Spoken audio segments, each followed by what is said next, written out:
ఉదయకాలపు ఆరాధనలో యేసు ప్రభువు దూరము నుంచి కూడా స్వస్థత చేయగలడు. స్టెఫను ఆయన రాళ్లతో కొట్టు చమ్ముతున్న సమయంలో, తండ్రి మీరు ఏమి చేయుచున్నారో మీరు ఎరుగరని చేసిన ప్రార్థన బట్టి యేసు దేవుడు తండ్రి కుడిపార్శ్వమున కూర్చొని నీ కొరకు నా కొరకు విజ్ఞాపన చేస్తున్నట్లుగా మనం గమనించాలి. యేసు ప్రభు శక్తి ఒక ప్రాంతంలో ఉండదు, ప్రపంచం మొత్తంలో కూడా ఆయన తన శక్తిని చూపించగలడు. అలాగే ఇక్కడ రోగిని ఎలా బాగు చేశాడో మనం గమనించి వాక్య ధ్యానంలోకి వెళ్ళక ముందు 52వ వచనం చదువుదాం. 4వ అధ్యాయం యోహాను సువార్త 52వ వచనం. ఏ గంటకు వాడు బాగుపడసాగనని అడిగినప్పుడు వారు నిన్న 1 గంటకు జ్వరం వారిని విడిచనని అతనితో చెప్పాను. గమనించినట్లయితే నీ కుమారుడు బ్రతికున్నాడని యేసు తనతో చెప్పిన గంట అదే తన తండ్రి తెలుసుకుని కనుక అతడును అతని ఇంటి వారందరూ నమ్మిరి. పరిశుద్ధుడా మా తండ్రి మా దేవ, ఈ ఉదయకాలము తండ్రి దేవ వాక్యం ధ్యానించుండగా తండ్రి మమ్మల్ని మరుగుపరిచిన మహిమ పొందమని తండ్రి, ఏమి బోధించాలో నేర్పించాలి తండ్రి దేవ. నీ శక్తి నీ అధికారాన్ని గురించి ప్రకటించుండగా నీ పరిశుద్ధాత్మ శక్తితో మమ్మల్ని ఆవరించి నింపి ఏమి బోధించాలో మాకు నేర్పించవని కేవలం మేము నీ బూరగా వాడుకోమని యేసు క్రీస్తు చెప్పున అతి వినయముగా మా విజ్ఞాపన చేస్తున్నాను తండ్రి, ఆమేన్. తన 3.5 సంవత్సరాల పరిచర్యలో అనేక అద్భుతాలు చేశాడు. మొట్టమొదటి అద్భుతం కానాలో వివాహములో నీ ద్రాక్షరసం అయిపోయినప్పుడు నీటిని ద్రాక్షరసంగా మార్చిన యేసయ్య తన మొదటి సూచక్రియ చేశాడు. అయితే యేసు ప్రభు ఒక మాట మాట్లాడుతున్నాడు. ఏంటంటే యోహాను సువార్త 4వ అధ్యాయం 44వ వచనం. యోహాను సువార్త 4వ అధ్యాయం 44వ వచనం. ఎందుకనగా ప్రవక్త స్వదేశంలో ఘనత పొందడని యేసు సాక్ష్యం ఇచ్చెను. యేసు ప్రభుని కేవలం ఒక అద్భుతాలు చేసే వ్యక్తిగా, ఒక సహాయం చేసే వ్యక్తిగా ఆయన భావిస్తున్నారు, కానీ మెస్సయ్యగా కానీ దేవుని కుమారుడుగా కానీ ఆయనను భావించటలేదు, గుర్తించటం లేదు. అందుకే యేసు ప్రభు ఏమంటున్నాడంటే, సూచక్రియ చేయమన్నప్పుడు ఆ యొక్క యోనా విషయంలో తప్ప ఏ సూచక్రియ ఎందుకు చేయనంటున్నాడంటే, ఆయన ఒక విషయం గమనిద్దాం. ఆ సమరయ స్త్రీ దప్పిక తీర్చినప్పుడు అనేకులు ఆమె సాక్ష్యాన్ని విని వారు ఏమన్నా తెలుసా? చక్కటి మాట చూద్దాం, చక్కటి మాట. యోహాను సువార్త 4వ అధ్యాయం 38వ వచనం చూద్దాం.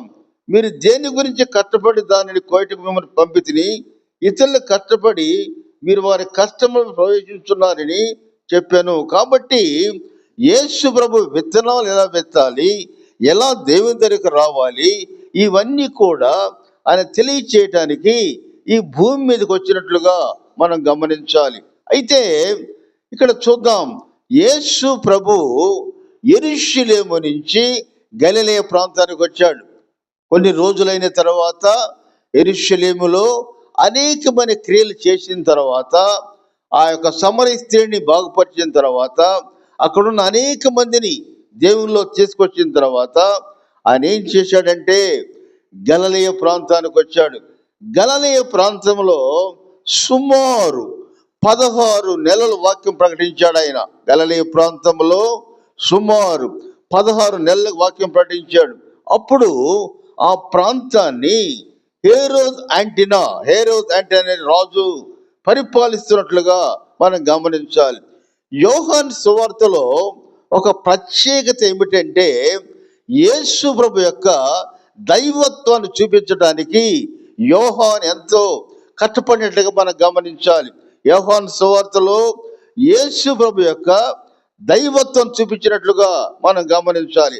ఆయన ఏమేమి తీసుకున్నాడంటే 5 రొట్టెలు 2 చేపలు 5,000 మంది పంపటం, అనేక అద్భుతాల్ని, ప్రధాని కుమారుని బాగు చేయటం, ఈ అద్భుతాలు చూసిన తర్వాత యోహాను గ్రంథకర్త ఈ గ్రంథాన్ని యేసు దేవుని యొక్క మార్కు సువార్తలో ఒక సేవకుడుగా దేవుడు ఉన్నాడు. అలాగే యోహాను మాత్రం యేసు ప్రభు యొక్క దైవత్వాన్ని ప్రకటించడానికి ఆయన ఈ యొక్క గ్రంథం రాసినట్లుగా మనం గమనించాలి. ఎక్కడుంది కపెర్నహూము? కపెర్నహూము ఎక్కడుంది? కానాలో ఆయన మొట్టమొదటిసారిగా అద్భుతాన్ని చేశాడు. మరలా అదే ప్రాంతానికి వచ్చాడు, రెండో అద్భుతం చేయబోతున్నాడు.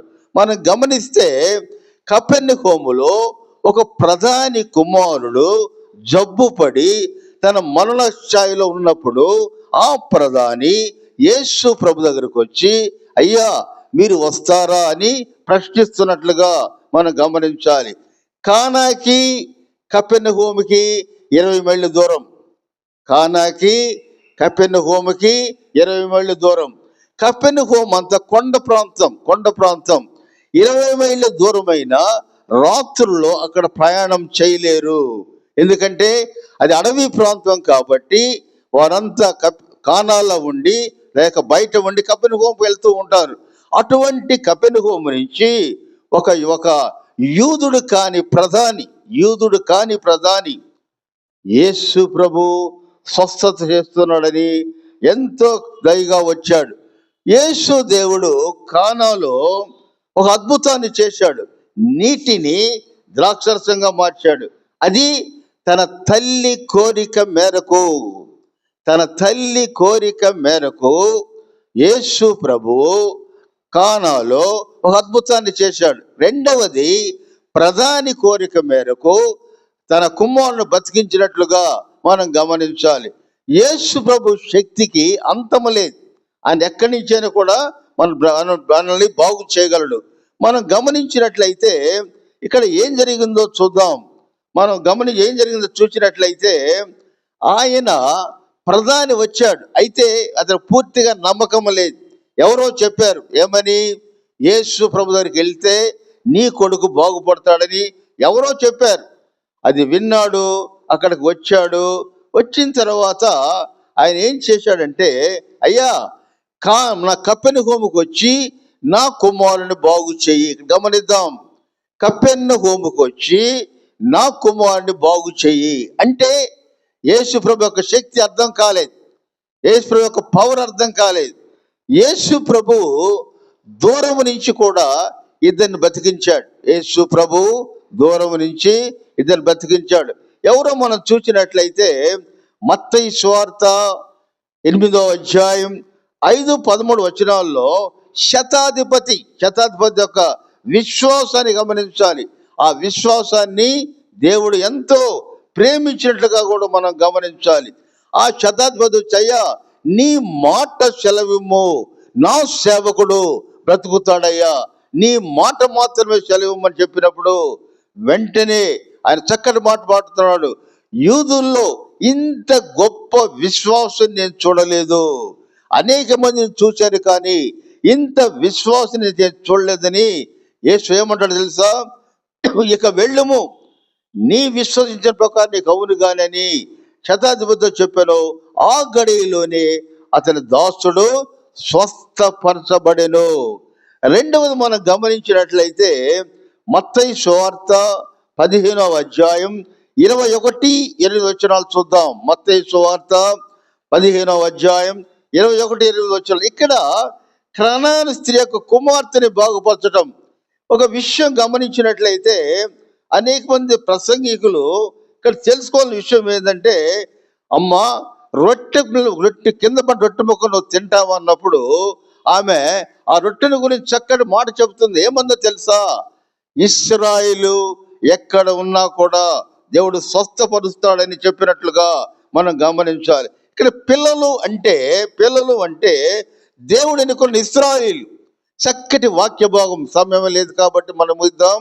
అక్కడ ఆ రొట్టెలు తీసుకుంటే స్వస్థత కలుగుద్దని ఆమె నమ్మి తన కుమార్తెని బాగుపరిచినట్లుగా మనం గమనించాలి. యేసు దేవుడు దూరం నుంచి శతాధిపతి యొక్క సేవకుణ్ణి, కనాను స్త్రీ యొక్క కుమార్తెను బాగు చేసినట్లుగా మనం గమనించాలి. అయితే వీరందరూ కూడా యూదులు కాదు, వీరందరూ అన్యులు. వీరు మొత్తం యేసుప్రభు బాగు చేసిన అందరూ కూడా అన్యులు, వాళ్ళు యూదులు కారు. వాళ్ళ విశ్వాసానికి దూరంగా ఉన్నారు. ఈ ప్రధాని వచ్చినప్పుడు, అయ్యా నా కుమారుడు చావు సిద్ధముగా ఉన్నాడు, నువ్వు వచ్చి బాగు చేయము. రెండు విషయాలు గమనిద్దాం. నీటిని ద్రాక్షరసంగా మార్చడం దానికి ఉద్దేశం ఉందంటే భౌతిక ప్రకృతి మీద యేసయ్యకి అధికారం ఉంది. నీటిని ద్రాక్షరసంగా మార్చిన విషయంలో యేసయ్యకు భౌతిక ప్రకృతి మీద అధికారం ఉన్నది. రెండవది గమనించినట్లయితే తన శక్తి దూరం అంతము లేదు. ఎంత దూరం నుంచి అయినా సరే, తన కొడుకు ఎంత దూరం నుంచి అయినా సరే ఆయన అద్భుతం చేయగలడని మనం గమనించాలి. అయితే ఈ అధికారికి అంత నమ్మకం లేదు, ఆయనకి అంత నమ్మకం లేదు. అందుకే ఆయన ఏమంటాడో తెలుసా? మనం గమనిద్దాం, వాక్యం చూద్దాం. యేసు యూదయ నుండి గలిలయకు వచ్చారని అతడు విని ఆయన వద్దకు వెళ్ళి తన కుమారుడు చావు సిద్ధమైనని కనుక యేసు వచ్చి అతని స్వస్థపరచవలని వేడుకొని చుండెను. అంటే ఆయన మనిషిని ఆయన ఆహ్వానిస్తున్నాడు, నువ్వు దగ్గరుంటే కానీ నా కుమారుడు బాగుపడడు. అందుకు యేసయ్య ఒక చక్కటి మాట పలుకుతున్నాడు. సూచక క్రియలను మహత్కార్యములను చూడకుంటే మీరెంత మాత్రమో నమ్మరని అతనితో చెప్పాను. కాబట్టి మనం గమనించినట్లయితే, ఆయన యొక్క విషయాన్ని మనం చూసినట్లయితే, సూచక్రియ ఏదో ఒకటి చేయాలి. చూద్దాం. అనేకులు మనల్ని విమర్శిస్తూ ఉన్నారు. అనేకులు ఎలా విమర్శిస్తున్నారు తెలుసా? ఒక సెల్ ఫోన్ కానీ మొదలుపెట్టి ఓపెన్ చేస్తే భయంకరంగా విమర్శిస్తున్నారు. కారణం ఏమిటి? మనమే కారణం. మనం ఎలా చేస్తూ ఉన్నాం? సూచక్రియలని మోసం చేస్తూ ఉన్నాం. సూచక్రియలు చేసే శక్తి మనకి లేదు, అది యేసు ప్రభువుకు శిష్యులకు మాత్రమే ఉంది. వీరు దాన్ని అడ్డం పెట్టుకొని అనేకుల చేత హేళన చేయబడుతున్నాం. ఒక బిడ్డ, అదే కల్వరి చర్చిలో ఒక స్త్రీ 30 రోజులు ఉపవాసం ఉండి ప్రార్థన చేసింది, తర్వాత మరణించింది. ఎందుకు ఈ ప్రార్థనలు? నీకు స్వస్థత గోళం ఉన్నదా? ఒక విమర్శకుడు చెబుతూ ఉన్నాడు, అక్కడ హ్యాండ్ కర్చీఫ్లు అమ్ముకుంటారంట, కొబ్బరి నూనె అమ్ముకుంటారంట, మనిషిని టచ్ చేసి 5,000 అంట, సెకండ్ ఇస్తే 10,000 అంట. ఎంత భయంకరమైన విషయంలో మనం ఉన్నాం. అందుకే అన్యులు మనల్ని విమర్శిస్తూ ఉన్నారు. ఏమని? మీరంతా డబ్బు కోసం పనిచేస్తున్నారు, మీరంతా దానికోసమే పనిచేస్తున్నారని ఒక భయంకరమైన నింద మన మీద చేసినట్లుగా మనం గమనించాలి. ఎందుకంటే ఆయన ప్రధాని వచ్చి, అయ్యా నువ్వు రా అన్నప్పుడు యేసుప్రభు ఏమన్నాడు? సూచక క్రియలు చేస్తే కానీ మీరు నమ్మరు. అపోస్తుడైన పౌలు కొరింథీయులకు రాసిన మొదటి పత్రిక 22వ వచనం, మొదటి అధ్యాయం 22వ వచనం. అపోస్తుడైన పౌలు కొరింథీయులకు రాసిన మొదటి పత్రిక మొదటి అధ్యాయం 22వ వచనం. యూదులు సూచక్రియలు చేయమని అడుగుతున్నారు, గ్రీసు దేశస్తులు జ్ఞానం వెతుకుతున్నారు. అయితే మేము సిలువ వేయబడిన క్రీస్తుని ప్రకటించున్నాం. అది మన పని. నువ్వు సూచక్రియలు చేయొద్దు. ఎవరి గురించి ప్రకటించాలి? సిలువ వేసిన యేసు ప్రభు గురించి ప్రకటించాలి. అది మన డ్యూటీ. ఆయన మన కొరకు ఈ లోకంలో ఉండి అనేక కష్టాలు పడిన తర్వాత తన ప్రాణాన్ని విడిచి నీ కొరకు నా కొరకు తండ్రి కుడిపార్శ్వమున కూర్చొని విజ్ఞాపన చేస్తున్నట్లుగా మనం గమనించాలి. అంతేగాని ఏ చక్కటి మాల సిలువ వేయబడిన క్రీస్తుని మేము ప్రకటించున్నాము. యేసు ప్రభువు అంటూ ఉన్నాడు, వ్యభిచారులైన చెడుతరం వారు సూచక్రియలను అడుగుతున్నారు, అయినను యోనా గురించి సలహా తప్ప ఏది కూడా నేను మరలా చేయను అని యేసు ప్రభు చెబుతూ ఉంటే మనం ఏం చేస్తున్నాం? చిన్న ప్రార్థన చేసి అనేకమైనటువంటి కోరికలు కోరుకొని అది తీరక అనేక మంది చేత మనం విమర్శించబడుతున్నాం. కీర్తనల గ్రంథం 107వ కీర్తన 20వ వచనం. కీర్తనల గ్రంథం 107వ కీర్తన 20వ వచనం. ఆయన తన వాక్కును పంపి వారిని బాగు చేసెను. ఆయన వాక్కు చాలండి, ఆయన మాట చాలు. ఆయన మాట చెప్తేనే ప్రతి ఒక్కళ్ళు కూడా బాగుపడతారని మనం గమనించాలి. అంతేకాని నీ సూచక్రియలు చేస్తాను ఎప్పుడు కూడా అనకూడదు. మనం గమనించినట్లయితే స్టెఫెను కూడా చెప్తున్నాడు. స్టెఫెను ఏమన్నాడు తెలుసా? అపోస్తుల కార్యములు 7వ అధ్యాయం 56వ వచనం. అపోస్తుల కార్యములు 7వ అధ్యాయం 56వ వచనం. ఆకాశం తెరువబోటియు మనుష్య కుమారుడు దేవుని కుడిపార్శ్వమందు నిలుచుటయు నేను చూస్తున్నాను. నీకు విజ్ఞాపన చేస్తున్నాడండి. నువ్వు చేయబాక, నువ్వు సూచక్రియలు చేయబాక. నీ పని ఎంతవరకు అంటే దేవుని వాక్యాన్ని ప్రకటించు, దేవుని వాక్యాన్ని. అంతేకాని నీవు ప్రార్థన చేస్తే అది తగ్గుతుందనే మాట. ఒక దేవుడు నీలో ఉండే శక్తి ఇస్తే మేము చెప్పలేం, కానీ దాన్ని అవమానపరచకూడదు. ఎలా తెలుసా? పిల్లవాడు జ్వరాన్ని తగ్గడానికి యేసు ప్రభు తనకు శక్తి ఉంది. అప్పుడు ఆయన ఏం చేస్తున్నాడో మనం గమనించినట్లయితే మొట్టమొదటిసారి వీడొక శక్తి చూద్దాం. వీడి ఆ యొక్క ప్రధాని గొప్ప అవసరతలో ఉన్నాడు. ఏం అవసరము? తన కొడుకు సావు సిద్ధమై ఉన్నాడు కాబట్టి గొప్ప అక్కర్లో ఉన్నాడు. అయితే రెండోసారి ఏం చేస్తాడు? ఎవరైనా సాయం చేస్తే బాగుండు. వెంటనే యేసుని గురించి విన్నాడు.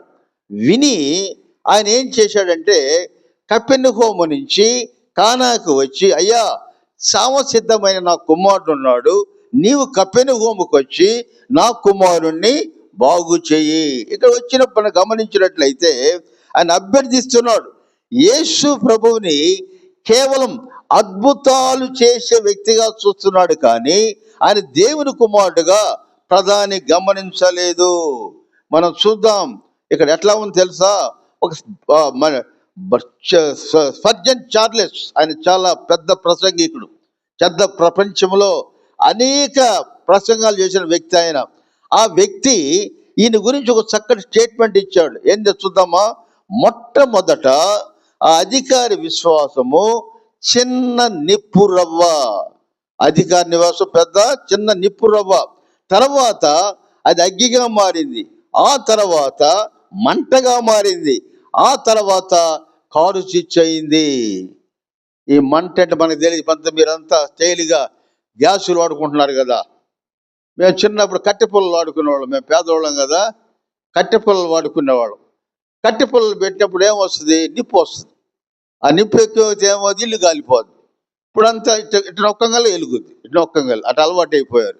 అటువంటి స్థితిలో నుంచి ఎలా వచ్చేసా? ఆ అధికార విశ్వాసము నిప్పు రవ్వ అగ్గిగా మారింది, మంటగా మారింది, కారు స్విచ్ అయిపోయింది.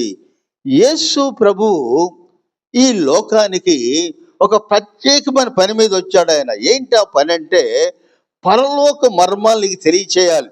ఒక పరలోకం ఉందని, ఒక నరకం ఉందని నీకు తెలియచేయాలి.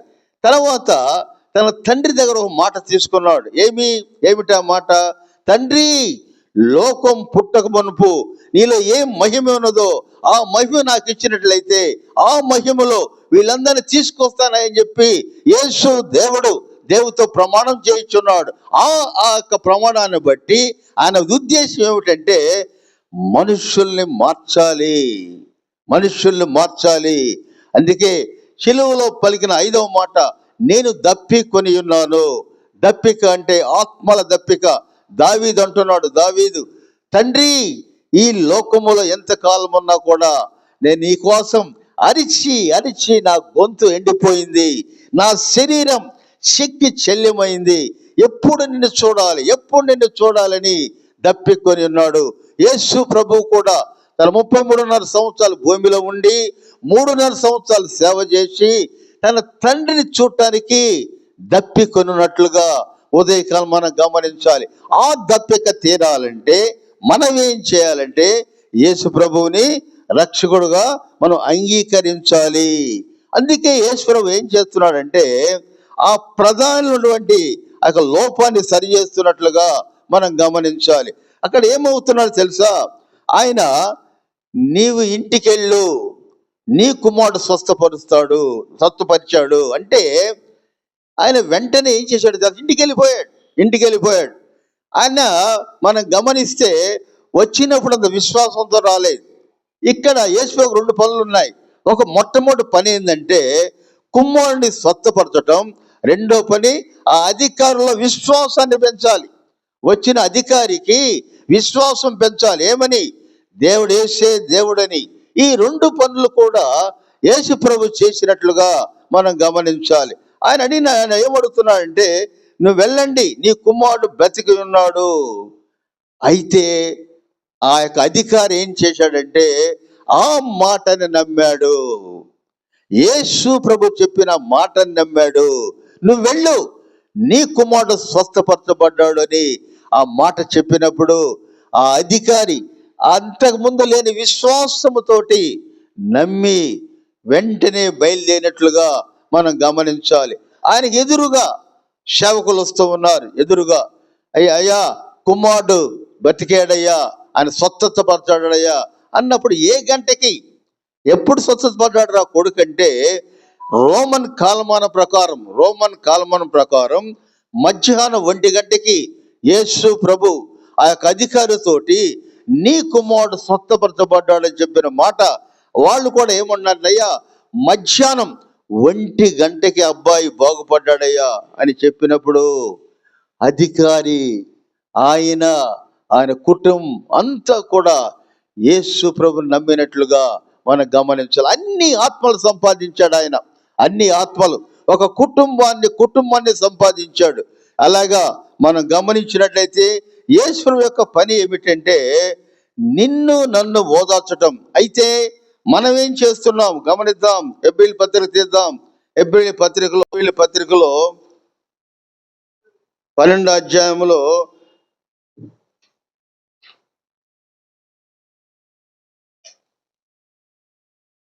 వచనం. హెబ్రీయుల పత్రిక 12వ అధ్యాయం 2వ వచనం. ఇంత గొప్ప సాక్ష్య సమూహము మేఘములే మనల్ని ఆదరించినందున మనము కూడా ప్రతి భారమును సులువుగా చక్కబెట్టి పాపమును విడిచిపెట్టి విశ్వాసమును కర్తయు దాన్ని కొనసాగించువాడనైనా యేసు క్రీస్తు వైపు చూస్తూ మన ఎదుట ఉంచబడిన పందెములో ఓపికతో పరిగెత్తుదాము. ఆయన తన ఎదుట ఉంచబడిన ఆనందం కొరకై అవమానము నిర్లక్ష్య పెట్టి శిలువను సహించి దేవుని సింహాసనం యొక్క కుడి పార్శ్వమున ఆసీనుడై ఉన్నాడు. ఇక్కడ చూద్దాం 4వ వచనం 53వ వచనములో నమ్ముకున్నారు అంటే యేసు క్రీస్తు అభిషిక్తుడని నమ్మారు. ఈ మనిషి నమ్మకం ఎలా ఉందంటే 3 భాగాలు చూద్దాం. మొట్టమొదట యేసు దగ్గరకు వచ్చినప్పుడు ఈ వ్యాధి నయం చేయగల నమ్మకం కొంత మాత్రమే. అధికారి యేసు ప్రభు దగ్గరకు వచ్చినప్పుడు తన కొడుకు యొక్క జబ్బు నయం చేస్తాడని చాలా చిన్న విశ్వాసంతో ఉంది. రెండవది ఆయన నువ్వు వెళ్ళు అన్నప్పుడు ఆ యొక్క నమ్మకం ఎలా పెరిగిందో తెలుసా? యేసు ప్రభు మాట మీద నమ్మకం ఉంచాడు. మొట్టమొదటిగా ఈయన చేస్తాడా లేదా అని కొంత నమ్మకంతో వచ్చాడు. రెండవది ఎప్పుడు యేసు ప్రభు వెళ్ళమన్నాడు ఆ మాట నమ్మాడు. మూడవది గమనించినట్లయితే ఆయన ప్రభావాన్ని చూచాడు. ఇక్కడ మనం గమనించిన విషయం ఏంటంటే చూద్దాం. మన యోహాను సువార్త 2వ అధ్యాయం 15వ వచనం. యోహాను సువార్త 2వ అధ్యాయం 15వ వచనం. గలిలయలోని కానాలో యేసు మొదటి సూచక చేసి తన మహిమను బయలుపరచెను. అందువలన ఆయన శిష్యులు ఆయన యందు విశ్వాసం ఉంచిరి. ఈ మాటలు ఎలా ఉన్నాయో తెలుసా? ఏదో ఒక సూచక్రియ చెప్తే ఎవరు కూడా నమ్మరు. ఆయనకు 12 మంది శిష్యులు ఉన్నారు. 3 అంతరంగ శిష్యులు ఉన్నారు, పేతురు, యాకోబు, యోహాన్. వాళ్ళు ఎక్కువగా కాన్సన్ట్రేషన్ చేస్తూ ఉంటాడు. అయినా కూడా వాళ్ళు ఇంకా అల్ప విశ్వాసం, నిజంగా ఆయన దేవుని కుమారుడా, మొన్నటి వరకు ఈ కార్పెంటర్ వర్క్ చేశాడు కదా, నిజంగా ఈయన దేవుని కుమారుడా అని వాళ్ళ డౌట్ ఉంది. ఎప్పుడైతే ఆ వివాహములో ద్రాక్షరసం అయినప్పుడు నీటిని ద్రాక్షరసంగా మార్చాడో ఆయన శిష్యులు ఆయన నందు నమ్మకముంచరి. చూద్దాం మత్తయి సువార్త 8వ అధ్యాయం 1వ వచనం. మత్తయి సువార్త 8వ అధ్యాయం 1వ వచనం. ఆయన ఆ కొండ మీద నుండి దిగి వచ్చినప్పుడు బహుని సన్నతించము, సమాధిలో నుండి నీ ప్రాణమును విమోచించి ఉన్నాడు. యేసు దేవుడు ఈ లోకానికి ఒక ప్రత్యేకమైన పని మీద వచ్చాడు. ఆ ప్రత్యేకమైన పని ఏమిటంటే నిన్ను నన్ను ఆయన దగ్గరికి, దేవుని దగ్గర తీసుకెళ్లాలని ఆయన కోరుకుంటున్నాడు. యేసు ప్రభు తన ఎదుట ఉన్న వారిని ఎంత చక్కగా ఆయన పరిశుద్ధుడు చేయగలడో ఆయన దూరం నుంచి కూడా అలా చేయగలడనే వాక్యాన్ని మనం పరిశీలిద్దాం. మనం గమనించినట్లయితే అద్భుతాలు చూస్తే గాని ప్రజలు దేవుని నమ్మటం లేదు. 50వ వచనం చూద్దాం. యేసు నీ కుమారుడు బతికి ఉన్నాడని చెప్పగా ఆ మనుష్యుడు నమ్మి వెళ్ళిపోయిను, ప్రభువు మాట మాత్రం తీసుకొని అతను తిరుగు ప్రయాణం ఆరంభించినట్టుగా ఒక గొప్ప విశ్వాసము. ఒక చిన్న మాట, నీ కుమారుడు బతికి ఉన్నాడు. ఎలా నమ్మాడు? ఆయన మాటలో ఎంత విశ్వాసం ఉందని ఆయన గమనించినట్లుగా మనం గమనించాలి. మాటను నమ్మాలండి. యెషయా గ్రంథం 28వ అధ్యాయం 16వ వచనం. యెషయా గ్రంథం 28వ అధ్యాయం 16వ వచనం. విశ్వసించువాడు కలవరపడడు. కాబట్టి ప్రభు తనతో మాట్లాడిన 20 మైళ్ళ దూరంలో తన కొడుకు స్వత్త కలిగిందని అతను తెలియగానే దేవునికి దగ్గరయ్యాడు. ఒక్క క్షణములోనే ఆయన మారినట్లుగా మనం గమనించాలి.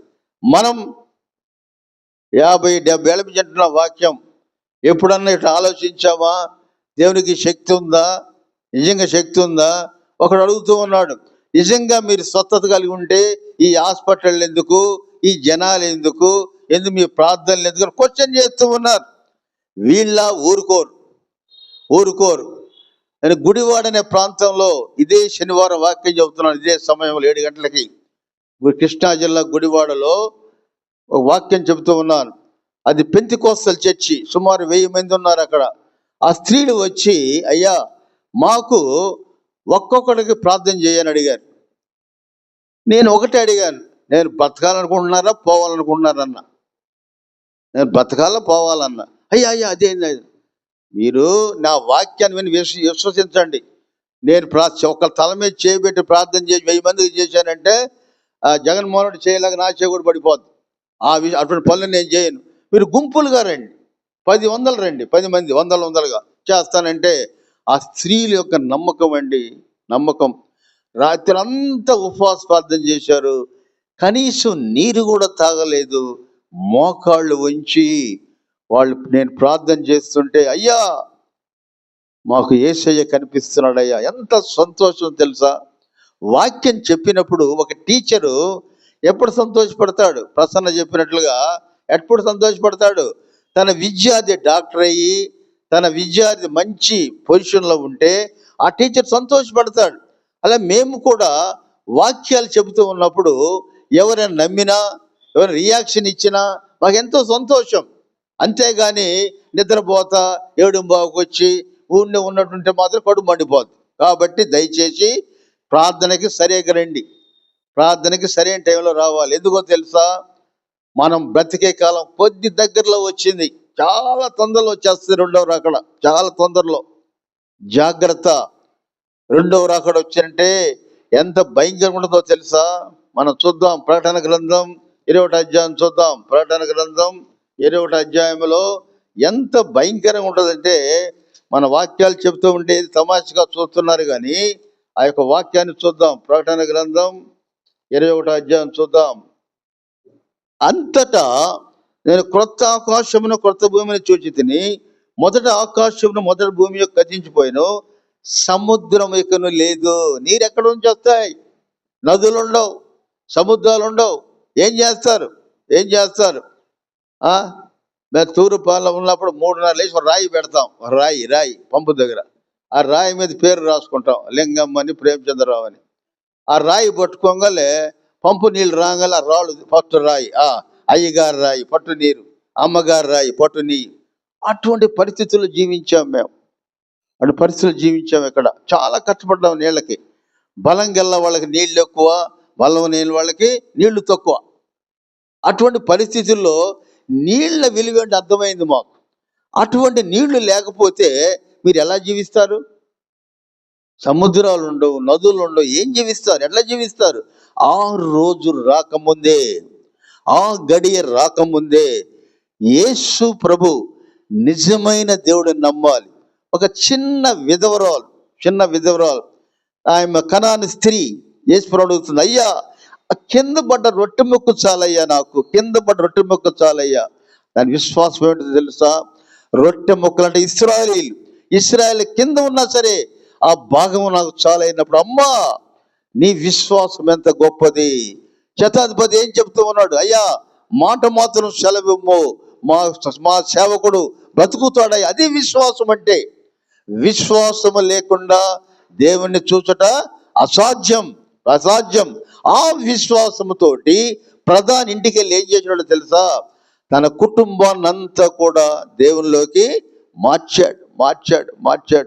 ఇదే విషయం మనం చూస్తే 2 రోజుల గ్రంథం 5వ అధ్యాయంలో కూడా ఆ యొక్క సేవకుడు వాడు ఏం చేశాడు? వాడు తన కుటుంబాన్ని అంతా కూడా మార్చి, యెహోవా నీవే నిజమైన దేవుడు అని కుటుంబాన్ని మార్చాడు. కాబట్టి ఈ విషయాలన్న మనం ఎంతో తెలివిగా ఈ రోజే ఒకవేళ మన దగ్గర ఏమైనా పొరపాట్లు ఉన్నా, లెక్కైనా తప్పులు ఉన్నా ఏం చేయాలో తెలుసా? మనం గమనించినట్లయితే యోహాను రాసిన మొదటి పత్రిక 9వ అధ్యాయం చూద్దాం. యోహాను రాసిన మొదటి పత్రిక 1వ అధ్యాయం 9వ వచనం. మన పాపములను మనం ఒప్పుకునే యెడల ఆయన నమ్మదగిన వాడును నీతిమంతుడు కనుక ఆయన మన పాపములను క్షమించి సమస్త దుర్నీతి నుండి మన పవిత్రులుగా చేయును. యేసు ప్రభు ఎక్కడున్నాడు? తండ్రి కుడిపార్శ్వన ఉన్నాడు. నీ ప్రార్థన ఆయన గాని చేసినట్లయితే, నీ యొక్క విజ్ఞాపన ఆయన గాని చేసినట్లయితే తప్పక నీ విజ్ఞాపన ఆయన వింటాడో చూస్తాడు. దూరం నుంచి ఉన్న కొన్ని వేల మైళ్ళ దూరంలో ఉన్నా సరే నీ ప్రార్థనని దేవుడు అంగీకరిస్తాడు. అయితే ఆయన రక్షకుడు నమ్ముతున్నావా? యేసు ప్రభు నిజమైన దేవుడు నమ్ముతూ ఉన్నావా? ఒక చిన్న దేశం 90 లక్షల జనాభా గల ఇశ్రాయేల్ దేశం చుట్టూ 10 రాజ్యాల్ని జయిస్తూ ఉంది. 10 రాజ్యాల్ని వాళ్ళ సైనికులందరూ కూడా ఒక చోట కూర్చొని మోకాళ్ళు వంగి దేవునికి ప్రార్థన చేసి, అయ్యా గాజా ప్రాంతంలో కానీ ఇరాన్ ప్రాంతంలో కానీ నువ్వు ఇచ్చిన విజయానికి వందనాలు చెల్లిస్తున్నా. ఆ కృతజ్ఞత మనకుందా? మనం రోజు సాయంత్రం పడుకునేటప్పుడు దేవుని కృతజ్ఞత చెప్పాలయ్యా, ఈ పూట బ్రతికించావయ్యా, రేపు మరలా ఇలా దీవించని ప్రార్థన చేస్తున్నావా? అదే జరిగిపోద్ది, చేయకపోతే చేసినోడు బాగున్నాడా, చేయనోడు ఇంకెంత ఉన్నాడు అని ఆ ఊహ మాత్రం కరెక్ట్ కాదు. మనం పోయిన వారం చెప్పుకున్నాం. చూడండి ఏం చెప్పుకున్నాం? మనిషి యొక్క పాపమును బట్టి దేవుడు క్షమించడు. ఆ పాపాన్ని పరిహరించుకోవాలి. అలాగే పాపం అనేది మనిషిని బ్రతికించాలి. ఆదికాండం 6వ అధ్యాయంలో దేవదూతలు మనుష్యులతోటి అక్రమ సంతానాన్ని పెట్టినప్పుడు దేవుడు కోపించి, ఎందుకు నరులను సృష్టించానా, వీళ్ళు ఎందుకు నేను సృష్టించానా అని బాధపడి ఒక జలప్రళయం తీసుకొని వచ్చి మొత్తాన్ని చంపేశాడు. తర్వాత నోవహు ఆ 7 బాగుపడ్డారు. తర్వాత సంతానము కూడా ఎప్పుడు కూడా దేవుణ్ణి శ్లాఘించలేదు. ఎందుకు? దేవుడు ఇశ్రాయేలుకు మన్నా ఇచ్చాడు. మనం గమనించినట్లయితే మన్నా ఎందుకు ఇచ్చాడు? రోజు ఇశ్రాయేలు ఏం చేస్తున్నారంటే మోషేతోటి, మమ్మల్ని ఐగుప్తులో చంపకుండా ఇక్కడ ఎందుకు తీసుకొచ్చావయ్యా, ఏమిటి గోల, మాకు మంచి మాంసం కావాలి, ఆదివారం వచ్చే మాంసం కావాలి, లేదే మా పరిస్థితి ఏం బాగలేదని అన్నప్పుడు దేవుడు ఏం చేసి తెలుసా? 40 రోజులు మన్నా పెట్టాడు. 40 రోజులు మన్నా, ఎవరికి అవసరమైతే వాళ్ళకి మన్నా పెట్టాడు. అటువంటి దేవుడు ఈరోజు నిన్ను ఒకటి అడుగుతున్నాడు, నువ్వు నన్ను నమ్ముచున్నావా? నువ్వు నన్ను నమ్ముచున్నావా? ఆ గెరాసేనుడు వాడు ఒళ్ళంతా కూడా గజ్జయి చేతులతో కట్టబడి బాగుపడిన తర్వాత చెప్పుమును, ఏం చెప్పమంటాడు? దేవుని వాక్యం చెప్పాలి. కాబట్టి ఈ ఉదయకాలం మనం ఏం నేర్చుకోవాలంటే, యేసు ప్రభు దూరం నుంచి కూడా మనల్ని స్వస్థపరచగలడు. నేను చూస్తున్నాం, క్లోపేటలో ఇద్దరు పడిపోయాం. నేను పడిపోయాను, ఇంకో ఆయన పడిపోయాడు. కానీ దేవుడు ఆయన తీసుకొని వెళ్ళాడు, నన్ను ఉంచాడు.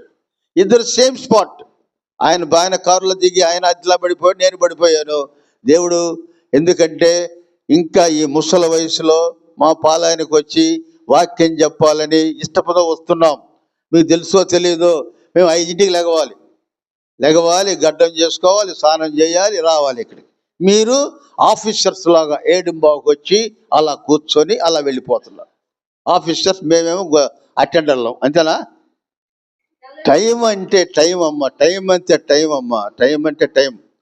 ఎందుకంటే దేవుని ఆలయానికి ముందు వెళ్ళాలి. ఒకసారి ఒక సేవకుడు, ముగిస్తున్నాను, ఒక సేవకుడు పాము కరిచింది. పాము కరిస్తే ఆ సేవకుడు ఏం చేశాడంటే, ఉదయాన్నే అది ఈ ఆలయాన్ని చిమ్మాలి. ఈ కాలు రక్తం కారుతూ ఉంది. వాడు వెళ్ళాడు, ఆలయాన్ని క్లీన్ చేశాడు, హాస్పిటల్కి వెళ్ళాడు. విషయం మొత్తం లేదు. ఎందుకని?